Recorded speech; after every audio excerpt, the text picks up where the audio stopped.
India से cheap labour का देश। पिताजी क्या करते हैं? ड्राइवरी करते हैं। कचरे का ट्रक चलाते हैं। नमक के फैक्ट्री में मजदूरी करते हैं। ये अनंत कुमार जी हैं, ब्रिलियंट टीचर है। ये पढ़ाएंगे आज से आप लोगों को। सबसे बड़ा और सबसे लंबा छलांग हम ही मारेंगे।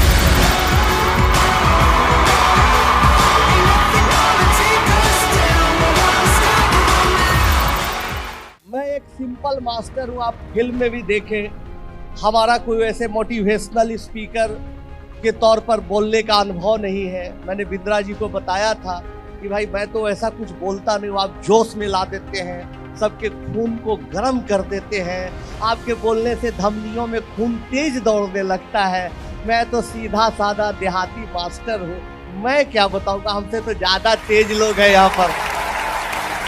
लेकिन बिंद्रा जी कहे बहुत अच्छी बात की, आप जो भी लाइफ में फील किया, जो भी आपको लगा कि सच है, वो आप 15-20 मिनट में हमारे साथियों से बातचीत करिए। तो दोस्तों, बहुत सारी कहानियां, 510 कहानियां हैं, उसमें से एक ही कहानी सुनाना चाहेंगे। सब कहानियां एक पर एक है। शशि नारायण की, भाई बेचारा छोटा सा सुसाइड कर लेता है, घर में गरीबी, कुछ नहीं, बहुत मुश्किल से जीता है, लेकिन शशि हिम्मत नहीं हारता। नहीं, गरीबी है तो लड़ेगा गरीबी से। समस्याएं तो जीवन में आती ही है, कुछ अच्छा करिएगा तो चैलेंजेस आएगा ही। आप बिना चैलेंज के कभी कुछ भी किसी को नहीं मिला है। आप सोचिएगा कि हाँ, बिंद्रा जी आपको समझा दिए कि 2 पॉपकॉर्न, एक छोटा एक बड़ा, आप भी दुकान पर सजा दीजिएगा और कहिए कि भाई खरीद लो और बड़ा आदमी बन जाएंगे। नहीं, आ जाएगा गुंडा। नया नया चैलेंज आएगा, जो सीख के जाइएगा उससे अलग चैलेंज आएगा। बड़ा सोच छोटा करने का मौका ही नहीं देगा। तो जीवन चुनौतियों से भरा हुआ है, इस बात का आप हमेशा ख्याल रखिएगा। आपका दुकान है बगल में, आप बड़ा छोटा पॉपकॉर्न सजाए हुए हैं, अच्छे से काम कर रहे हैं, मेहनत से काम कर रहे हैं, मकान मालिक को लगा कि भाई तो कमा रहा है, ए भाई कल आप दुकान खाली करिए। कुछ भी समस्या आ सकती है। जीवन में चुनौतियों के लिए हमेशा तैयार रहनी चाहिए। ये बात भी देखिए, हम अपनी एक्सपीरियंस को बोल रहे, कोई पॉइंट वाइज नहीं बोल रहे, कहानी के जरिए बता रहे, आप उसको समझते नोट करते जाइएगा। तो शशि चैलेंज किया कि ठीक है, 10th पास किया गवर्नमेंट स्कूल से, हमारे पास आया, रात दिन एक करके पढ़ाई किया। बाकी नहीं सर, आप अगर 5 घंटा पढ़ने के लिए कहिएगा तो मैं 10 घंटा पढ़ूंगा, अगर आप 10 घंटा करिएगा पढ़ने के लिए तो मैं सोऊंगा नहीं। हम मेहनत करेंगे सर, आप हमको सुपर 30 में रखिए, हम क्या आ जाएंगे। पढ़ते पढ़ते पढ़ते, मेरे दूसरे बैच का लड़का था, पढ़ते पढ़ते मेहनत करते करते इसका IIT में हुआ, खड़गपुर में, मुश्किल से IIT खड़गपुर। क्यों? क्योंकि इसका रैंक उतना अच्छा नहीं था, इस परिवेश से आता था, उस परिस्थिति से आता था कि इसका बैकग्राउंड, पढ़ाई उतनी बड़ी नहीं, लेकिन ये हो गया भाई, IIT गया, वहाँ भी मेहनत नहीं छोड़ा। क्योंकि लाइफ में जब आप एक कदम आगे बढ़िए तो अगला उसके अगला सोचते रहिए। तो मेहनत करते रहा, इंग्लिश सीखा, प्रोजेक्ट लिखते रहा, करते करते फर्स्ट ईयर में ही इतना अच्छा मार्क्स लाया, IIT खड़गपुर का सारा रिकॉर्ड तोड़ दिया और कंप्यूटर साइंस। फिर मेहनत किया, मेहनत करते करते यूरोप में होने वाले सबसे बड़े यूरोपियन साइंस स्कॉलरशिप कंपटीशन में लाखों लोग पूरे दुनिया से उसमें अप्लाई करते, उसमें शशि अप्लाई किया। आप गूगल आराम से प्रोग्राम के बाद करके शशि नारायण सर्च करिएगा। जब रिजल्ट आया तो मुझे भी विश्वास नहीं था कि क्या मेरा चेला, मेरा स्टूडेंट इतना अच्छा कर देगा, पूरे वर्ल्ड में इसका रैंक 1 था। और आज यही शशि गूगल में लंदन में साइंटिस्ट है, आप देख रहे हैं, और एक ब्रिटिश लेडी से शादी भी कर।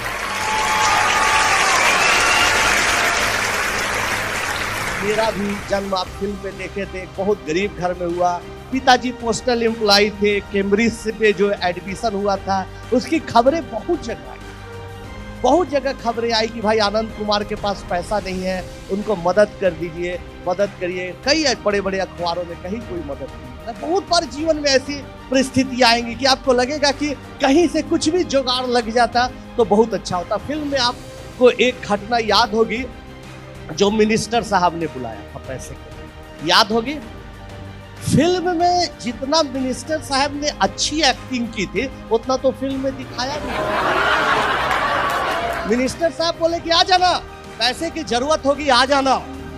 हम गए पिताजी के साथ, वैसे ही जनता दरबार लगा हुआ है, पॉलिटिकल बातें चल रही है, बोल रहे हैं मिनिस्टर साहब कि ठीक है मदद करेंगे, सबको आगे बढ़ाते चल जाए। जाति की बात, किस पार्टी को, किस कैंडिडेट को वोट कितना दिया जाए, कितना टिकट दिया जाए, चल रही बात। मुझे बुलाया कि बैठिए, क्या बात है आपके सर, आप भूल गए, आप बोले थे पैसे के लिए आपने बुलाया था। एकदम फिल्मी अंदाज में बोला उन्होंने, बुलाया था। मैं उस हर नौजवान को बुलाता हूँ जो देश के लिए अच्छा काम करता है, जो प्रदेश के लिए अच्छा काम करता है। तूने भी अच्छा काम किया, आपको बुला लिया, बैठ जी। मुझे लगा कि ये नेताजी तो भाई पैसा का बात ही नहीं किया, बड़ा चालाक आदमी है। फिर लगा पिताजी बोले कि भाई कान में हो सके बड़े आदमी हैं, भूल गए हो, तुम इनको अच्छे से समझाओ। तुम तो बोले खाली कि बुलाया, कान में बोले। फिर हम कहे प्रणाम सर। बोले अब क्या हुआ? हम कि सर ऐसा है कि आपने बोला था पैसे के चक्कर में। बोला था पैसे के चक्कर में, पैसे के चक्कर में मत पड़ना। अच्छे अच्छे के लोगों को पैसे के चक्कर में बर्बाद होते देखा है। बड़े बड़े पॉलिटिशियन, IAS IPS जेल चले जाते हैं पैसे के चक्कर में। महात्मा गांधी पैसे के चक्कर में रहते थे, गौतम बुद्ध पैसे के चक्कर में रहते थे। पैसा के चक्कर में मत पड़ो, बैठो। हम कहते भाई ये तो एकदम फिल्म की तरह। जब फिल्म की कहानी लिखी जा रही थी, उस पर रिसर्च हो रहा था, तो हमारे डायरेक्टर थे विकास बहल जी या संजीव दत्ता स्क्रिप्ट राइटर, वो लोग बोलते थे कि भाई ये सब तो आपको फिल्म दिखाएंगे तो सब इसको फिक्शन समझेगा। ऐसा आपका जीवन में कई घटनाएं हैं कि सब पूछे लगेगा कि झूठ हो रहा है, लेकिन वाह क्या बात है, आपको तो ऑलरेडी कहानी फिल्म की। तब फिर तीसरी दफा हम लोग निराश होकर निकल रहे थे। पिताजी कहे बेटा एक बार और ट्राई लो, साफ बोलो इनको कि विदेश जाना है। हम बोले सर प्रणाम, मुझे विदेश जाना। कहाँ जाना है? हम सर इंग्लैंड जाना है, कैम्ब्रिज जाना। ओ इंग्लैंड जाओ, अमेरिका जाओ, जापान और जर्मनी भी जाओ, अच्छा अच्छा काम करो, लेकिन इस मिट्टी को जहां बिहार में तुम जन्मे हो कभी नहीं बोलना। इसी मिट्टी पर महावीर को कर्मभूमि रही है, गौतम बुद्ध को ज्ञान प्राप्त हुआ है, वापस यहाँ आके गिव बैक टू सोसाइटी करना जाओ। हैप्पी फिल्म में इसी कारण दिखाया गया, लेकिन क्लाइमेक्स फिल्म में नहीं दिखाया गया। फिल्म की अपनी एक छोटी सी उम्र होती है, टाइम होता है, उसी में दिखाया जाता है। फिर इसके बाद जो फिल्म में नहीं दिखाया गया वो पार्ट बता रहे हैं। हम पिताजी के साथ गए, बाहर गए, सड़क के उस तरफ चाय बिक रही थी, मंत्री जी के क्वार्टर के ठीक अपोजिट ठेले पर चाय बिक रही थी। हम पिता पुत्र चाय पी रहे थे। चाय वाला पिताजी से पूछा कि बेटा नौकरी मांगने गए थे क्या? डांट सुन क्या है क्या? एकदम चेहरा दोनों का ऑफ है। पिताजी बताए नहीं भाई ऐसी ऐसी बात है। चाय वाला गर्म हो गया, कट कौन भेज दिया इस मंत्री के पास आपको? कैसे गए? जो आदमी 3-4 महीने से मेरा उधार चाय मंगवा के पीता है, पैसा नहीं देता है, वो क्या आपको पैसा देगा? तो दोस्तों ये देश में बदलाव उसी वक्त आएगा जब आप लोग अच्छा व्यापार करेंगे। इस देश में बदलाव उसी समय आएगा जब आप लोग कोई नया इनोवेशन करेंगे। देश आपके सहारे है, राजनीतिज्ञों के सहारे नहीं है। इसको आप हमेशा नोट करिए। आप कितना अच्छा काम करते हैं ये महत्वपूर्ण है, आप कितना देश को टाइम देते हैं ये महत्वपूर्ण है। इसलिए आप इसको करिए, बहुत अच्छा है। बहुत बहुत धन्यवाद। बैठिए। फिर उसके बाद क्या हुआ? पिताजी इतने टेंशन में आ गए, इतने टेंशन में आ गए कि उनको लगने लगा कि भाई हम पैसा नहीं दे रहे हैं, बेटा का हवाई जहाज का किराया भी नहीं दे पा रहे हैं। बहुत दुखी रहते थे। हम लोग बार बार समझाते थे, दोस्त जैसे पिता थे कि अरे आप बेकार टेंशन में है, दिल्ली में पढ़ेंगे, पटना में पढ़ेंगे, कुछ अच्छा करेंगे, आप टेंशन नहीं लेंगे। लेकिन एकदम सडन हार्ट अटैक आ गया पिताजी का। पूरा बारिश हो गई थी, मुश्किल से हॉस्पिटल ले गए, वहाँ उनको मृत घोषित किया। तब माँ पापड़ बनाने लगी। उस समय देखिए दोस्तों ऑप्शन था कि पोस्टल डिपार्टमेंट में पिताजी के जगह पर हमारी नौकरी मिल रही थी। आप लोग जानते हैं अनुकंपा के आधार पर गवर्नमेंट ऑफ इंडिया देती है नौकरी देती है। तो सब लोग कहा कि बेटा तुम पोस्ट ऑफिस में काम कर लो, कुछ लिखा पढ़ी कर का काम कर लो, चिट्ठी बांटने के नहीं, कुछ लिखा पढ़ी का काम दे देंगे और टाइम निकाल के तुम पढ़ लो।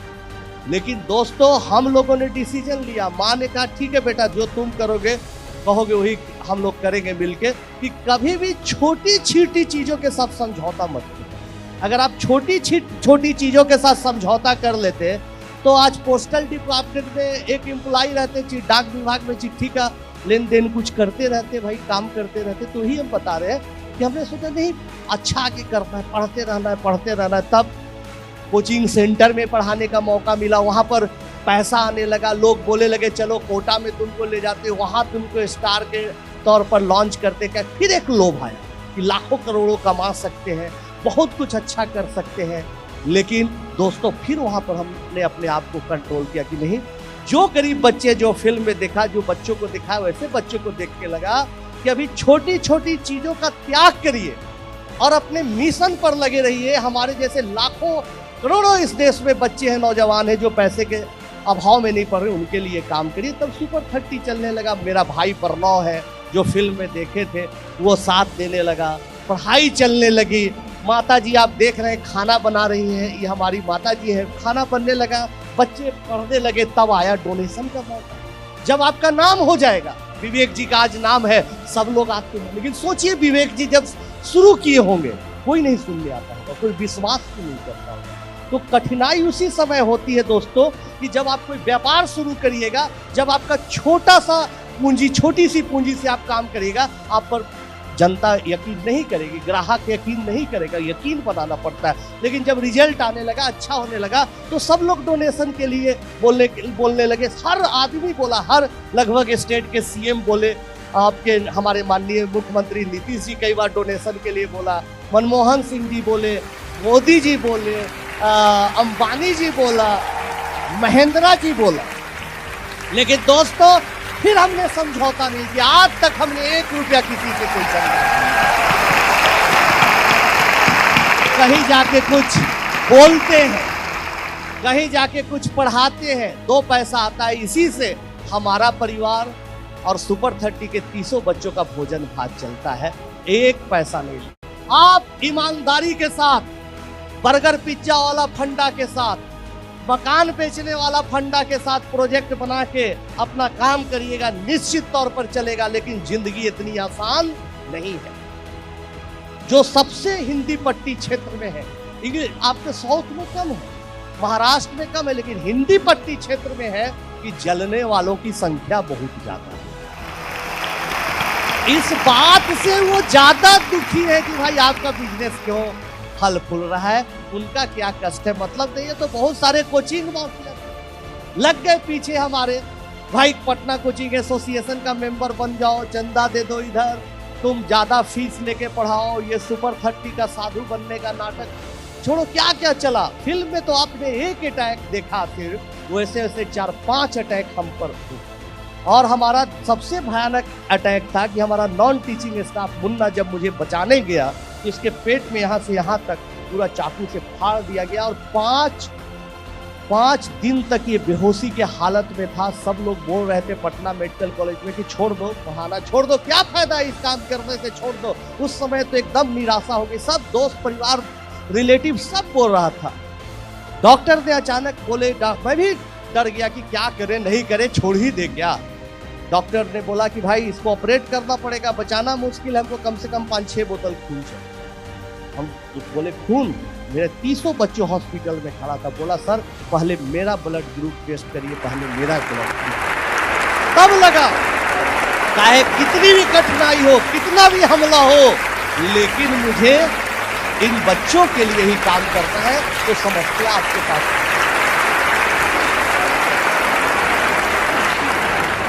सर, एक्चुअली मैं भी, मेरा वर्ल्ड की टॉप यूनिवर्सिटी में सिलेक्शन हुआ तो यूरोप नहीं जा पाया। मैं भी एक कुछ कंट्रीब्यूट करना चाहता हूँ। मैं आपसे ये पूछना चाहता हूँ, इतना डिटर्मिनेशन, इतना डेडिकेशन, इतना पेशेंस कि अपनी पर्सनल हैप्पीनेस को सेक्रीफाइस करके आज पूरी दुनिया के लिए आप इतना बड़ा काम कर रहे हैं, इतना मोटिवेशन कैसे आ गया सर आपके अंदर? बहुत अच्छा सवाल है। बहुत बार हर इंसान को, आपको लगता होगा कि आजकल भी ऐसा हो सकता है कि कभी कभी मुझे भी निराशा होती है। ऐसा नहीं कि कोई आदमी, पहले तो दिमाग में आप ये रख लीजिए, कोई आदमी एकदम एब्सोल्यूट नहीं होता है कि जिसको एकदम तकलीफों से लड़ ले, बहुत महान है, कोई ऐसा नहीं होता, सब नॉर्मल ही होता है। लेकिन मोटिवेशन आने का कई जगहों से आपको कारण खुद खोजना। ऐसा नहीं कि कोई आपको बताएगा या कोई, हर का अलग अलग हो सकता है। हमारे पिताजी जब गुजरे थे तो फिल्म में एक दृश्य दिखाया होगा, आपने देखा होगा कि एक कोट सिलाने गए थे हम, वो अपने कोट को छोटा करवा के इंग्लैंड जाने वक्त हमको एक कोट देने के लिए दर्जी के पास गए थे, हमारी माता जी के साथ, फिल्म में शायद आपको याद है। जब वो कोट सिला गया तो जाना था कैम्ब्रिज, कोट अलमारी में टांग दिया गया। पिताजी कह के अच्छा बेटा जब जाना तो इसको पहन के चलो। हमने कहा कि ठीक है भाई पहन के जाएंगे, लेकिन पिताजी की मृत्यु हो गई, कोट आज भी टंगा हुआ है। तो जब भी निराशा होती है, जब भी कुछ लगता है कि अब टूट गए, कोई रास्ता नहीं है, तो ही पिताजी द्वारा टांगा हुआ कोट को देखे थे कि पिताजी बोले थे कि जिस दिन तुम कैम्ब्रिज जाओगे बड़ा आदमी बनोगे, ये कोट को पहन लो। तो आज भी मेरा वो दिन नहीं आया है कि कोट मैं पहन सकूं, इसलिए कभी भी आप हमको कोट में कहीं नहीं देखते होंगे, कोई फोटो में कहीं मैं नहीं जाता। और मैंने सोचा है कि जिस दिन सच में मुझे लगेगा कि सोसाइटी के लिए कुछ अच्छा काम किया और ऊपर से देख रहे हैं हमारे पिताजी बहुत खुश है, उस दिन मैं जरूर कोट पहनूंगा। तो जब भी निराशा आती है तो सोचता हूँ कि मुझे वो कोट एक दिन जरूर पहनना है, इसलिए निराश नहीं होना है, थकना नहीं है और काम करना है।